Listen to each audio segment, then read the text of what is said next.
Ini ada pusing. Pusing apa kau nih? Pusing. Saya ini belum mengerti materi yang Pak ajarkan di kelas tadi tentang modernisasi dan imperialisme Jepang di Indonesia. Siapa yang tahu deh? Bisa Saya juga. juga bingung. Oleh kau tahu mungkin? Tadi ini saya sempat baca-baca. Kalau di salah modernisasi dan imperialisme Jepang di Indonesia tuh. Modernisasi dan imperialisme Jepang di Indonesia. Sebelum era modern, Jepang merupakan sebuah negara yang feodalis. Periode ini diwarnai dengan perebutan kekuasaan antara shogun dan kaisar. Jepang baru memulai membuka diri dengan dunia luar sejak abad ke-16 ketika para pedagang dan misionaris dari Portugal menginjakan kakinya di Jepang. Namun, pada tahun 1639, Shogun Tokugawa menjalankan kebijakan Sakoku atau negara tertutup yang berlangsung selama 2,5 abad. Melalui kebijakan ini, orang-orang asing dilarang masuk ke Jepang dan orang-orang Jepang dilarang berhubungan dengan orang asing maupun meninggalkan negara Jepang. Alasan utama penerapan kebijakan ini adalah yang pertama, Shogun Tokugawa merasa terancam dengan kehadiran para misionaris dari Spanyol dan Portugal yang menyebarkan agama Katolik dan dituduh ikut mengintervensi urusan dalam negara Jepang. Alasan yang kedua adalah untuk mempertahankan supremasi Tokugawa atas persaingan daimyo Totama. Restorasi Meiji. Latar belakang terjadinya restorasi Meiji adalah ketika bangsa-bangsa Barat mendesak bangsa Jepang untuk segera mengakhiri politik isolasi dikarenakan Jepang berada di jalur perdagangan. Restorasi Meiji adalah suatu peristiwa di abad ke-19 yang menunjukkan berakhirnya kekuasaan shogun dan dimulainya kekuasaan kaisar di Jepang. Sejak restorasi Meiji menjadi titik balik di mana Jepang segera tumbuh dan berkembang menjadi negara yang maju dan Oh iya, Sani juga tidak mengerti, bukan hanya kawan. Saya tidak mengerti tentang apa tadi? Masa kedatangan Jepang di Indonesia. Oh, kalau masa kedatangan Jepang di Indonesia tuh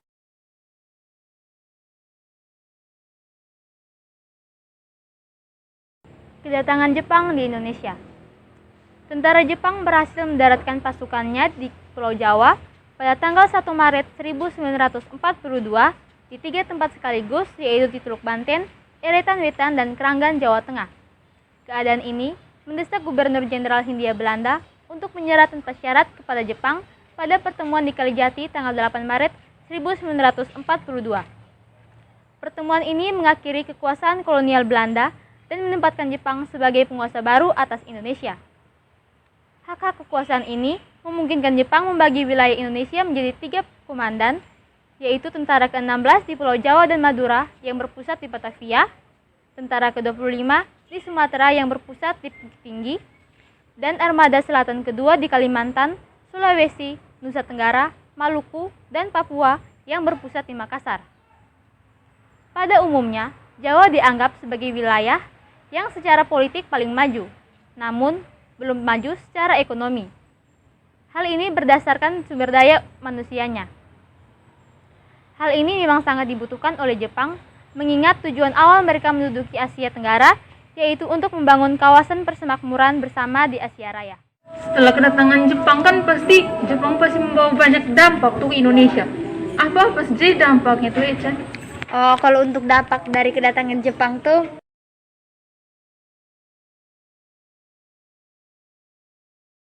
kedatangan Jepang di Indonesia juga membawa berbagai dampak.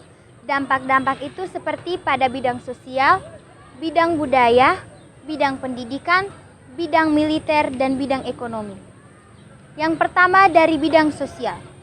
Berdasarkan catatan Supriyanto, selama masa pendudukan Jepang mengalami permasalahan kesulitan komunikasi, baik komunikasi antar pulau atau komunikasi antar negara. Hal ini dikarenakan Jepang yang berwenang untuk memegang kendali seluruh saluran komunikasi. Selain dari itu, Jepang juga melakukan penindasan dan pemerasan terhadap rakyat Indonesia seperti romusha atau kerja paksa.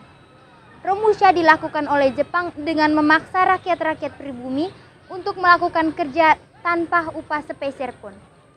Selain romusha, Jepang juga melakukan penindasan terhadap kaum wanita, yakni wanita dipaksa untuk menjadi wanita penghibur atau jugun lanfu dengan tujuan untuk memuaskan nafsu para tentara Nippon. Kedua, dalam bidang budaya. Saat menduduki Indonesia, Jepang juga terlibat dalam perang antar sekutu. Maka dari itu Jepang memaksa rakyat Indonesia untuk menanam tanaman-tanaman yang menguntungkan untuk proses peperangan Jepang, dengan kata lain sebagai kebutuhan dasar bagi para prajurit Jepang. Sistem ekonomi perang ini mengakibatkan munculnya penyitaan pabrik, perkebunan, bank, hingga beberapa perusahaan. Hal tersebut berdampak pada kemiskinan rakyat-rakyat Indonesia. Yang ketiga, dari bidang budaya. Dampak dari bidang budaya yakni Jepang memaksa rakyat Indonesia untuk melakukan ritual Seikei-rei atau penghormatan kepada Kaisar Jepang yang dianggap sebagai dewa matahari. Budaya ini dilakukan dengan rakyat Indonesia dipaksa untuk menundukkan badan ke arah timur sebagai bentuk penghormatan kepada Kaisar Jepang yang dianggap sebagai dewa matahari. Budaya ini tentu ditolak oleh masyarakat Indonesia hingga menyebabkan berbagai bentuk perlawanan. Yang keempat, dari bidang militer. Pada masa pendudukan Jepang, Jepang juga memanfaatkan rakyat-rakyat Indonesia atau pemuda-pemuda Indonesia untuk mencukupi kebutuhan prajurit perang mereka. Untuk mencukupi kebutuhan tersebut, Jepang membentuk organisasi-organisasi militer diantaranya seperti Keibodan, Heiho, Fujinkai, Peta, dan Barisan Pelopor. Organisasi-organisasi ini dilatih Jepang untuk menggunakan senjata serta latihan militer lainnya. Yang kelima, dari bidang pendidikan. Pada masa pendudukan Jepang, pendidikan Indonesia bisa dibilang mengalami kemajuan, yakni tidak ada lagi diskriminasi antara laki-laki dan perempuan. Jepang juga membuat tingkatan-tingkatan pendidikan seperti SD, SMP, maupun SMA. Namun, tetap ada motivasi pemanfaatan masyarakat masyarakat Indonesia untuk bisa digunakan oleh Jepang pada perang kadangkala. Mana Indonesia bisa sampai merdeka nih? Apalagi militernya Jepang itu kan kuat sekali mereka. Mereka berusaha kuat di Jepang. Gimana Indonesia nih? Kamu jangan anggap remeh kok Indonesia juga bisa merdeka. Jadi Indonesia bisa merdeka tuh caranya. Dapat 3 perjuangan yang dilakukan bangsa Indonesia dalam meraih kemerdekaan pada masa pendudukan Jepang. Yang pertama, gerakan kolaboratif. Gerakan ini dilakukan dengan cara bangsa Indonesia bekerja sama dengan Jepang. Hal ini dikarenakan jika mereka menentang Jepang, maka akan memakan banyak korban jiwa dari rakyat Indonesia. Contohnya yang dilakukan oleh Insinyur Soekarno, Muhammad Hatta, dan Ki Hajar Dewantara dalam bentuk organisasi putra. Yang kedua, gerakan bawah tanah. Makna gerakan bawah tanah adalah mereka yang memperjuangkan untuk kemerdekaan dan lebih difokuskan kepada instansi-instansi yang bekerja sama dengan Jepang. Perjuangan ini dilakukan secara rahasia dan tertutup karena menentang dengan peraturan yang ditetapkan oleh Jepang.